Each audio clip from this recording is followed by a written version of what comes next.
The Welsh Wire, where talent and business connect in West Michigan. The Welsh Wire features moderator Mike Rogers and professional recruiting expert Sherry Welsh in this podcast. Listen in as leaders from a wide array of small to mid-sized West Michigan companies weigh in and share their experiences and insights on a variety of business topics, including employee retention challenges and recruitment success stories. Hello, everybody. It's Mike Rogers. Welcome to the Welsh Wire, sponsored by the Family Business Alliance and featuring Sherry Welsh. We're here today on our collaborative podcast with the Family Business Alliance, talking with Tom Emigh from Acorn Leadership Consulting in Grand Rapids. Tom, welcome to the Welsh Wire. Thank you very much. I'm delighted to be here. Looking forward to this conversation. You bet. Tom, tell us about Acorn Leadership Consulting. What do you do? How did you get started in your business? Well, a long time ago, I was involved in higher education, and I was doing a lot of leadership development. I was doing graduate work at the doctoral level, studying leadership, organizations, all that stuff. And we started a program, and people started to call in and said, hey, the thing you're doing at the college, come do that in our business. Oh, and great. Yeah, it was a really wonderful opportunity. And so we ended up forming an LLC about 12, 13 years ago and have never looked back. Oh, it's isn't been that a lot of fun. Yeah. So it's you and couple other people? We're actually a family business ourselves. So my wife Awesome. and I started Acorn Leadership, and we've got a couple kids who've done some contract work in the business. The nature of what we do doesn't lend itself too much to the story of I was pushing the broom in the shop floor when I was 13. But we have done some work with nonprofits, and one of the daughters, we have 5 daughters, by the way. Oh, yeah. Wonderful. So one of the daughters has done work in that. Another has done marketing and has helped us with that. And then we do have the youngest who cleans my wife's office. So I guess she's got the pushing the broom on the shop floor story. It truly is a family affair. It really is. So you know a bit about family businesses, and you've made this great connection with the Family Business Alliance, and I know done a lot of work with members. Yes. In the Alliance. And your area of expertise, you tell us, is leadership development. Yes. So you've worked with family businesses in this area. You've said identity matters when it comes to developing leaders in a family business. Why is that, Tom? The short answer is you have to know who you are before you can lead effectively. And that's really the core of it. Yeah. Identity is about the question, who am I? And so often in leadership development, we find that, and I know other people who do this work, I read books, etc. We find folks really starting at the skills level. And I've developed a model that suggests that we should start at the identity level, and I'll define that in a second.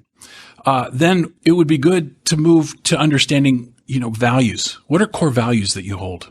What are core beliefs that affect how you understand who you are and how you do anything in the world?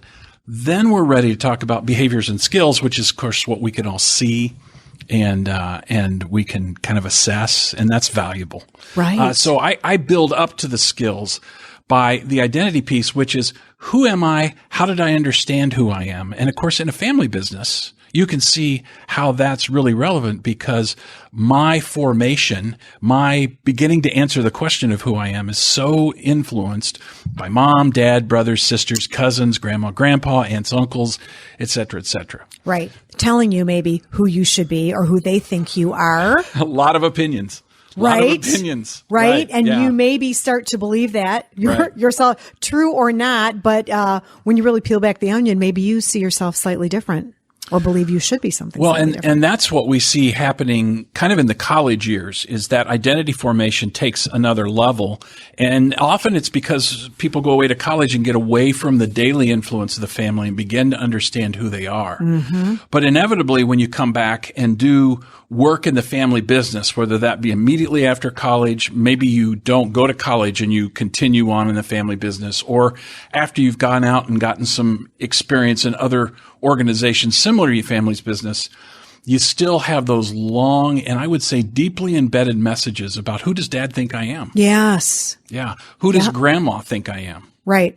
And this is really relevant in family business, it's true for everyone. I mean, we all have identity formation stuff going on, but it's really relevant because when I'm talking with my boss who's a family member and they've spoken into that question of who I think I am and who they think I am, that's a subtext that runs into performance reviews and who gets assigned what tasks and whether or not I think I'm doing a good job versus whether or not this person thinks I'm doing a good job. Right. And so to back up to 30,000 feet, the big picture is we want family businesses to be successful in continuity. That You means bet. Generation after generation, we love them to continue to pursue the mission that is relevant to their business, right? Do what your family business needs to do and be able to do that for a long time. Right. But times change. And so if I'm sitting there and I just got out of college, or maybe I'm 5 or 10 years out of college and I don't yet understand who I am except for what others have told me and their family, then that influences our working relationship. Right. Right. So you like to start with having those leaders ask themselves the question, who am I? And really understanding their own identity. Right. For leadership development, I probably should point out that leadership development is sort of a couple steps in. When I work with family businesses, I particularly appreciate the chance to start with some sort of planning process. One of the things I didn't mention in the intro is I'm now an affiliate consultant with the Family Business Consulting Group. And one of the things I've learned in working with them is that this parallel planning process asks the family to consider, hey, what's our goal as a family? And it's simultaneously, what do we want to achieve as a business? And how do those two things influence each other? Wow, that's great. Well, it is, because if you have a certain trajectory for your business, then you're going to need a certain kind of leader to achieve that. Yeah. And if you want that leader to be a family member, then the earlier we get that planning done, the more time we have, I like to call it runway, the more runway we have to launch that leader into successful succession or continuity. Right. And that's why I spend time at the identity level.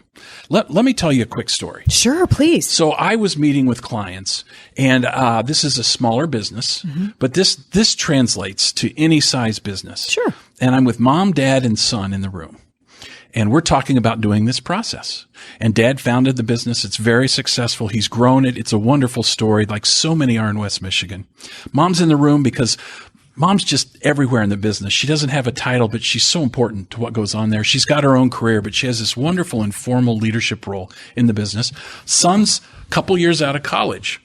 And I watch what's happening between them, and it appears they're in conflict.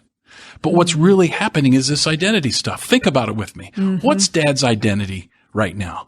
Hey, I'm nearing the end of my career. I'm not sure what that means. I frankly have some anxiety about it because I've built this place. I've invested in it. I so badly want for it to continue to provide for my family and, frankly, all the families that work here. Yeah, you bet. And so there's this sense of, I've built so much. Can I hand it off? And without any arrogance, I think I deserve some credit for building a really good business. Sure. So what's son That's wrapped in doing? there. Yep. What's son doing? Son's like, hey, I'm out of college. I got to prove myself. I got to do great things. I got to show that I'm worthy. Yes. So son sometimes, and again, I'm thinking of a specific example, but this is true in so many places I've been. Son decides the best way I can do that is point out where we could do better. I'm adding value. Well, that really sounds critical to dad, who's saying, hold on a second. I built this. Isn't this good enough? Critical, right? And so he pokes back Yeah. at son, and I'm sitting there and I'm watching it happening because I'm aware of the identity stuff that's going on. Right. And then you have mother. Well, and I look at mom, and you can tell mom's not really excited about this interaction. And so I just jump in. It was our first meeting, and I took a risk. And I said, hey, let me tell you a little bit about this leadership identity development stuff I've been working on.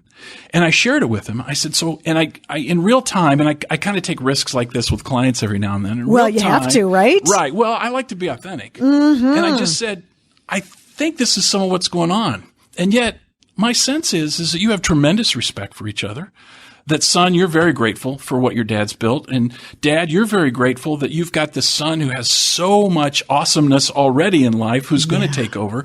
That if you could see these questions to each other, not as poking at each other, but actually trying to improve the process, improve leadership, improve the business.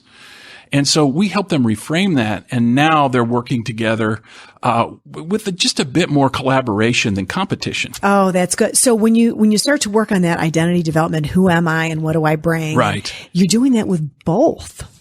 I am. You're doing that with because both here's the what's current leader and the incoming leader. It's not, let's just get junior ready to go here. It's also helping the current leader. Oh, you're so right. Because what happens is sometimes we hear stories. Sometimes the current leader is slow to leave the organization, but it's time. Yes. Why is the current leader slow to leave? They don't know what's next. They don't have a vision for the next phase. That becomes an identity issue. Who am I if I'm not the CEO? Yes. Right. I can see that very clearly for someone that's getting ready to retire and thinking toward that. Right.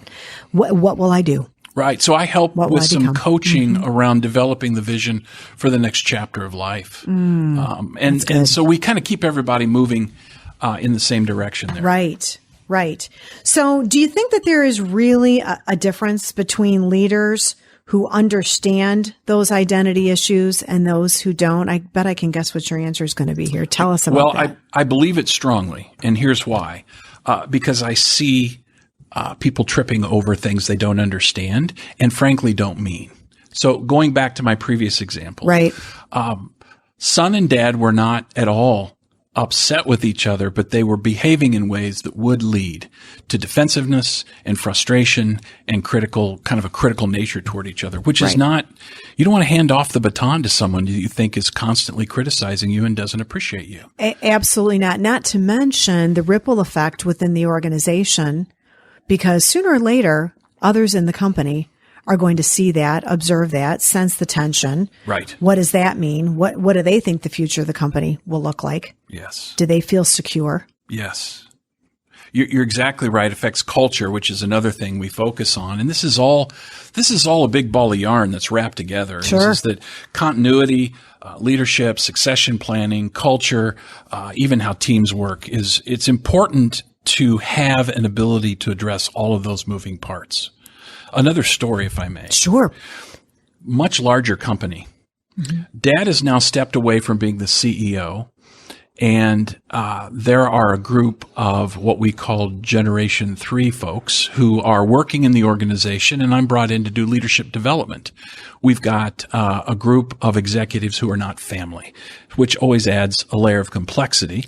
Right. But in a larger family-run business, absolutely. That's going to be common it's too. It's also common and very useful at times. Yeah. Oh, sure. Yeah. Outside perspectives can be. You bet. We observed that one of the Generation 3 was behaving in ways that were frankly destructive in the organization.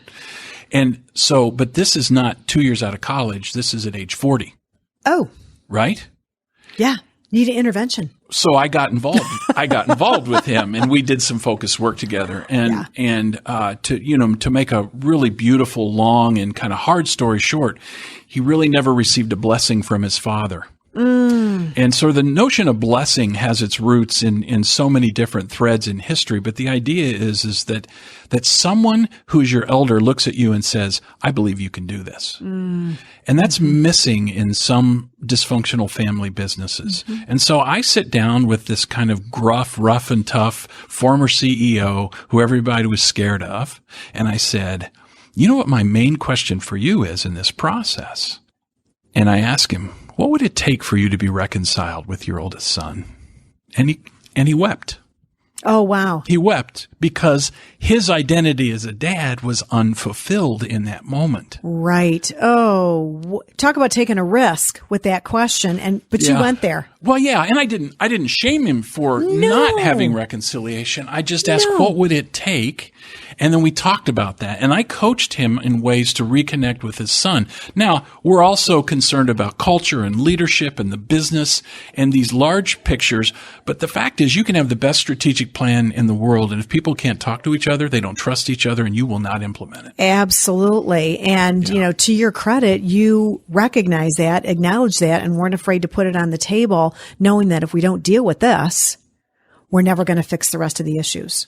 Right. That are here. It becomes a huge roadblock. That's the core of the matter. I mean, that's... Yeah. It's the heart. Yeah. And it touches the heart quite often. Yes. Because here's the thing. If you don't understand what's going on in your identity, you behave in ways to protect what you think your identity is, but you don't know it. Yeah. I was working with a group of college students in a previous life, and we did this fun exercise where you go through the woods and you use compasses and you find things in the woods. And we had leaders that rotated. And so this young man, freshman in college, was leading it.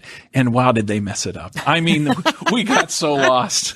They found nothing. And so, in coaching him, I said, well, I think as the designated leader, you need to talk with your team about what happened. And he walked up and a freshman talking to freshmen, and just read them the riot act, yelled at them, called them names, showed tremendous anger. So I stepped in quickly, and all that to say is he had a leadership identity that says when things go wrong, leaders yell and get angry. Oh. So we worked with him to reform that. Excellent. Please tell me he was a fabulous success after you got done. Well, that's the thing. The earlier you can intervene, the more likely you are to see change. Yes. Freshman in college, all kinds of runway to help him change. Yes. Yeah. Yes. 50-year-old, little tougher. Right. Could take a little bit longer. Right. I get it. I get it. So how can the now gen and the next gen in a family business address this approach to leadership development? Do you bring them all in the room together? I mean, how do you handle that? I have done that. I know for some people this is going to seem really touchy-feely, but it can have immediate application in business. So but in family business it can be touchy-feely sometimes, and our listeners get that. They're right. listening right now and they're Right. chuckling to themselves like, yeah, we have to go there because that's how it is. Right. And so we have significant conversations around why you didn't meet your goals. We have significant conversations about why the balance sheet doesn't look like it should. Could we have significant conversations amongst family members about why you don't trust me?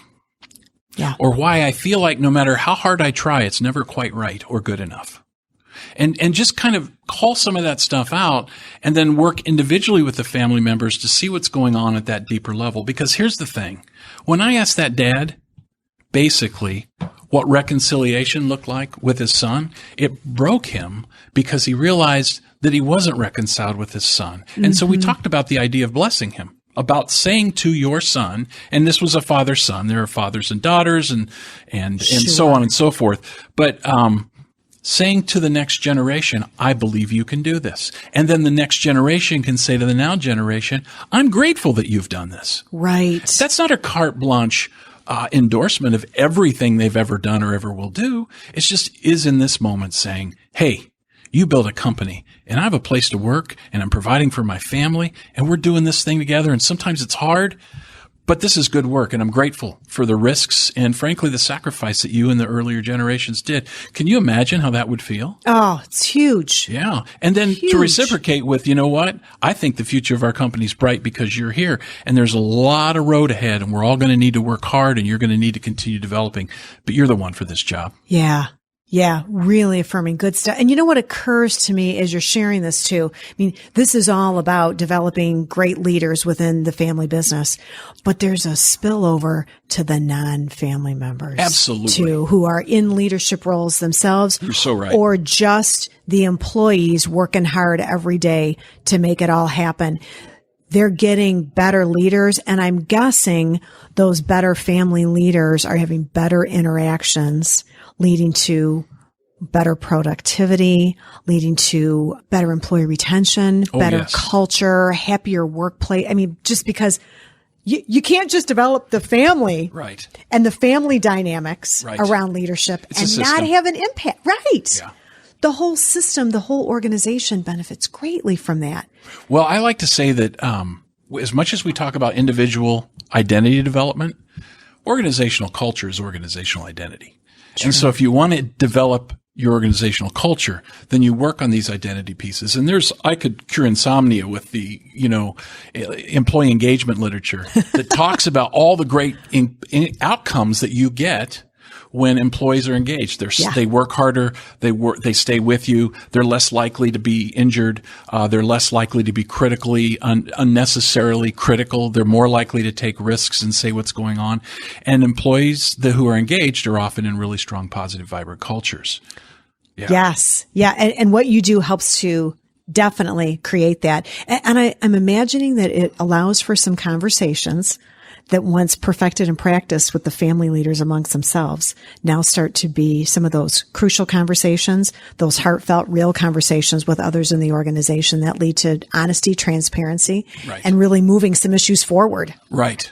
That people struggle with. Yes, I agree. On a daily basis. You're right. And so kind of cool. It becomes infectious. It becomes modeling of value, right? So identity leads to values. Yep. And so now you're modeling values of candor and openness and listening and respect. Which everyone wants. Absolutely. Everyone wants to work at a place like that. Absolutely. Now when we get to skills like communication, that's a skill, right? Right. Well, if you have someone who's squared away some of the identity stuff like we've talked, and they've agreed that values of candor, openness, respect, autonomy, collaboration are core to them, well, communication begins to look pretty wonderful. Oh, yeah. And it's darn easy.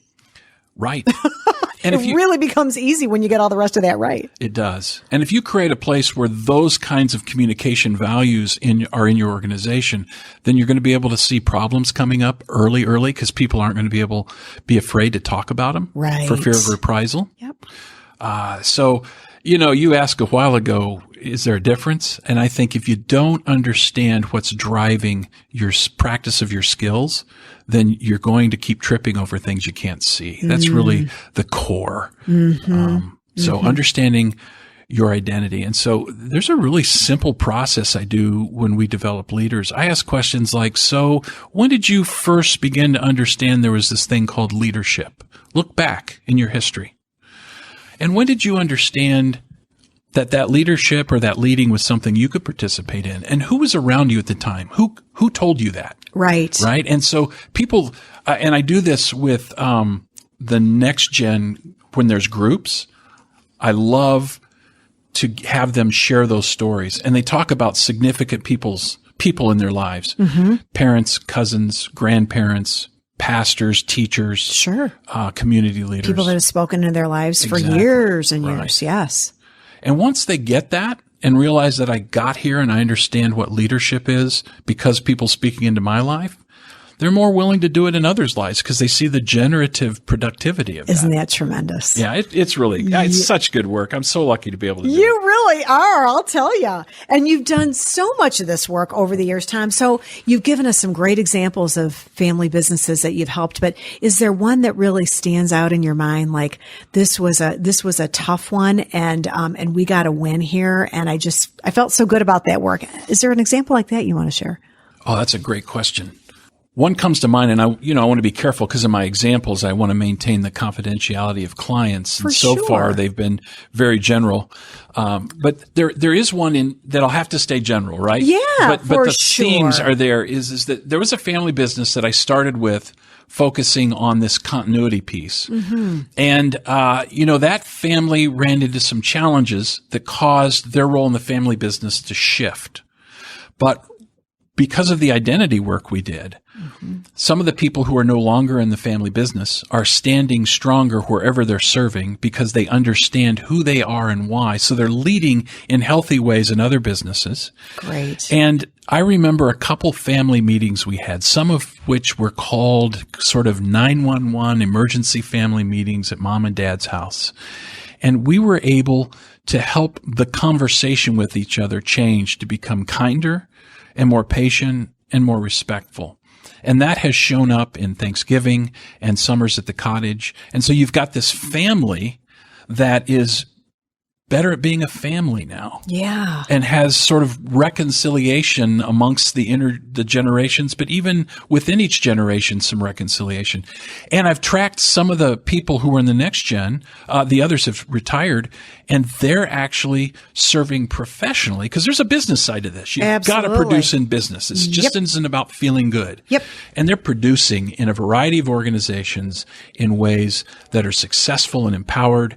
They're nailing their job jobs. They're meeting and exceeding their goals. And most of all, because of the identity work, they're able to understand that they had far more potential than they first realized. Tremendous. Yeah. You got to feel good about that. Oh, it's wonderful work. I'm so excited to do it. You bet I can tell. And Yeah. you do it so well. Thank you for sharing that story. I think stories like that, whether general or not, we don't need the specifics. But the point is, I think our listeners will see themselves, their situations in some of these stories. And I bet there will be many listeners that say, I'd love to talk to Tom about this. Just sit down with a cup of coffee and see if there's something that he can do in our family business or in our organization to help us with some of these maybe identity crises that we have and really help get our leadership on track, our organization back on track. So if our listeners want to reach out to you, how can they get in touch with you, Tom? Is it email the best way or? Yes. For my family business work, I'm as I mentioned, working with the Family Business Consulting Group, just a wonderful organization, challenging me, causing me to grow. And my email there is my last name, which we've agreed is spelled oddly, but it's M as in Mike, IGH at THEFBCG.com. .com. Excellent. Wonderful. And if they contact the FBA here, they know me. And they'll absolutely. Yes. Marcy and Diane will be glad to make the contact. Yes, good group here. Put them all together. I love all the programming they do and happy to participate in it. Well, we're glad that you've been able to talk with us on our collaborative podcast today with the Family Business Alliance. Once again, we thank you, Tom Emigh, Acorn Leadership Consulting. Thanks for the great work you've done for so many of the members, and we wish you all the best. Thanks, Sherry. Great to be with you. Thank you for listening to The Welsh Wire. We hope you'll join us for the next episode. For more information, visit welshandassociates.net.